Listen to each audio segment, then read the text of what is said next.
Hi, we're in Benalmadena Arroyo de la Miel station. Let me give you a quick look around.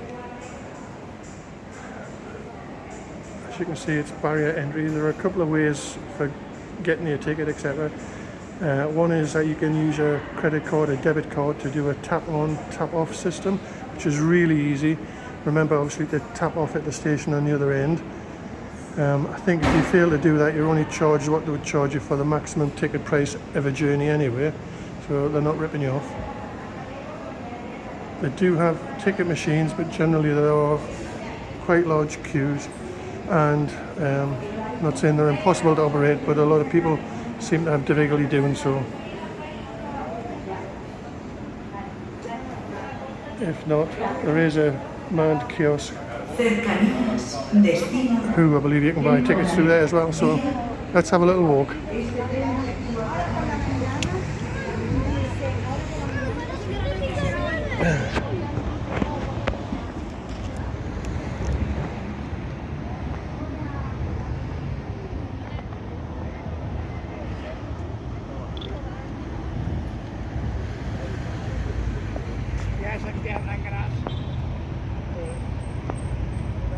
There are a huge number of restaurants and places to eat in Arroyo, so you'll never be stuck for something that you might fancy.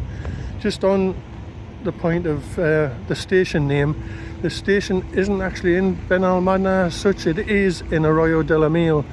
If you want to know how that sort of sits, you have Benalmadena Costa, obviously down on the coast, up the hill in a 10-minute bus or taxi ride.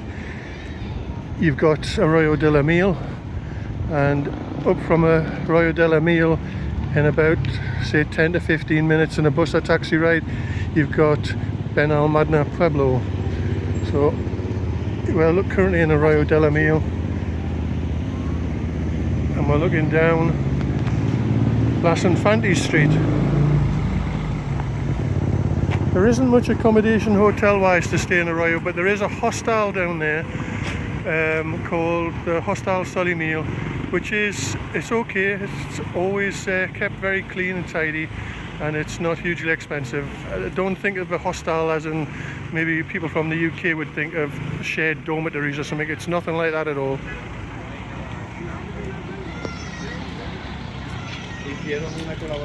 We're currently walking through the main High Street area. It's 1:30 in the afternoon on the 27th of August, so a lot of places won't be open until later on, probably due just to the heat.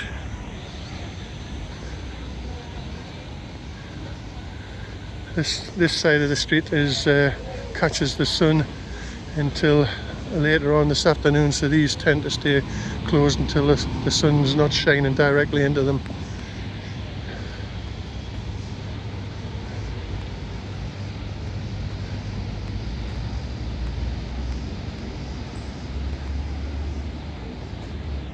The flowers and the trees, etc., are all really kept in good condition here.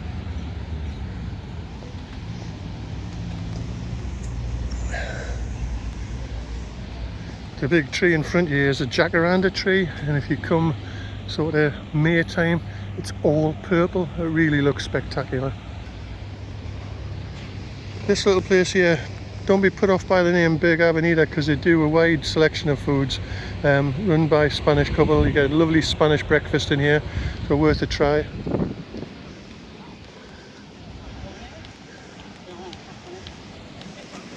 As you can see across the road, there are numerous cafes serving all different kinds of food.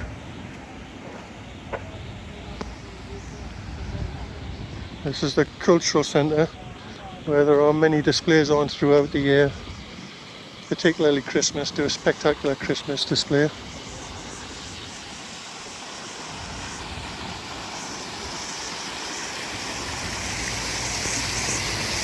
If you're wondering what the temperature is, it's a very hot 34, and it's quite humid as well.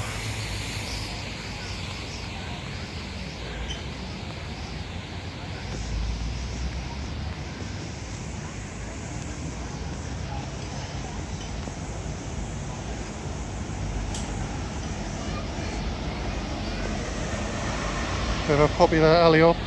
I think there's one in every Spanish town and village now.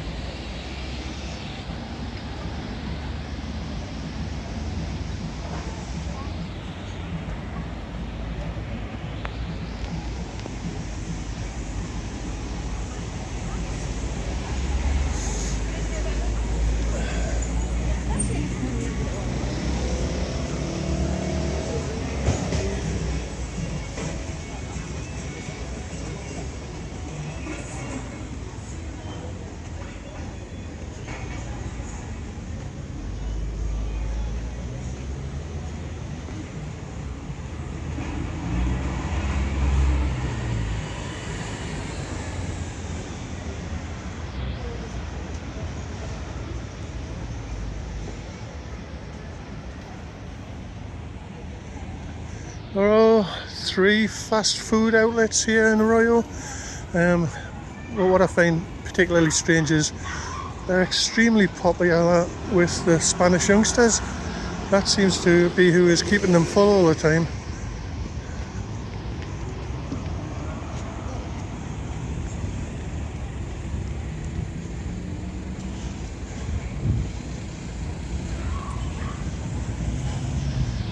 Prices in Arroyo are very reasonable. There are some expensive restaurants, but there are some that will give you real good value for money. I'll give you an example of the Chinese here. The menu of the day is unbelievably priced.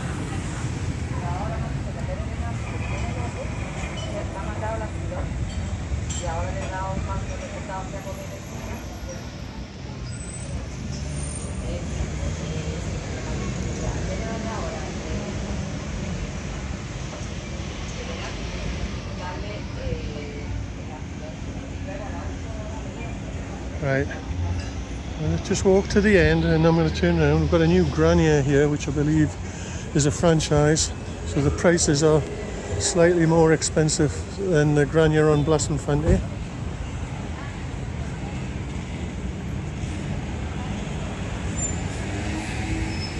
There's a huge Carrefour there just across the road, big supermarket, should you be self-catering.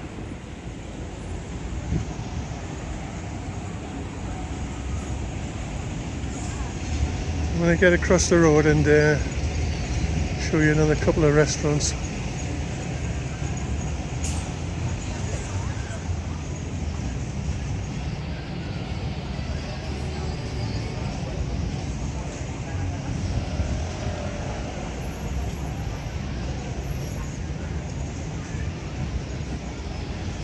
The whole of Arroyo was absolutely buzzing last night. I didn't know whether it was some sort of local fiesta or holiday of some sort. I couldn't find out that there was, but absolutely really busy. Right, here we've got the crossing.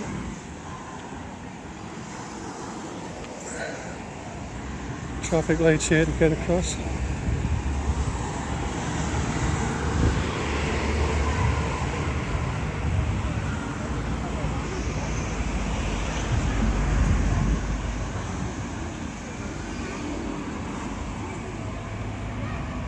Oh, that's it, I'm going.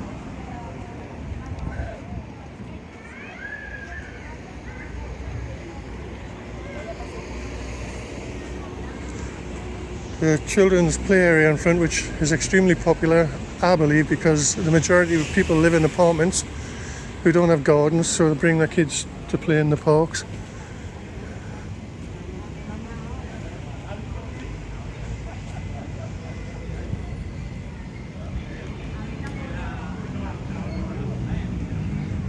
Right,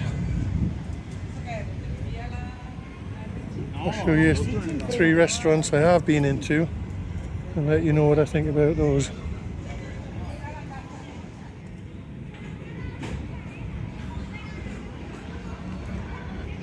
The first one is Benolo's, where they do a phenomenal menu of the day.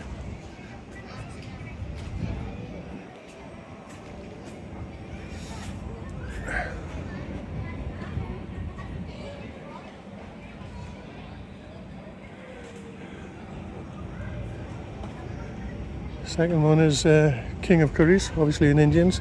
It is one of the best Indian restaurants I have used whilst being abroad. And finally on this little stretch is Low Spritz, which I think is authentic Italian. As I say, really busy. A lot of these places will need booking for an evening, so bear that in mind. Right, I'm going to finally take you through a walk through, I think it's called Mesquite Square.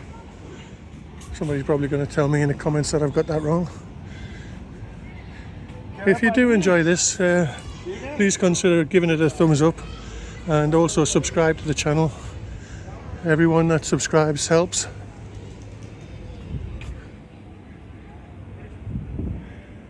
Now, these places are very, very busy as well, and again, probably there's an awful lot of Spanish people using these ones as opposed to tourists, and there is a lot of these places show football, if you like that sort of thing. Often it'll be obviously the Spanish games. And this square is often used for live performances of dancing and singing and food stalls, etc., etc. So it's really busy.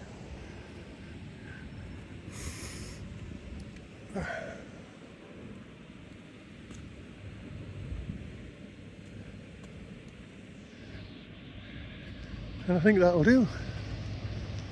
I'll call an end to this video here. Don't forget, give it a thumbs up. Many thanks. Take care.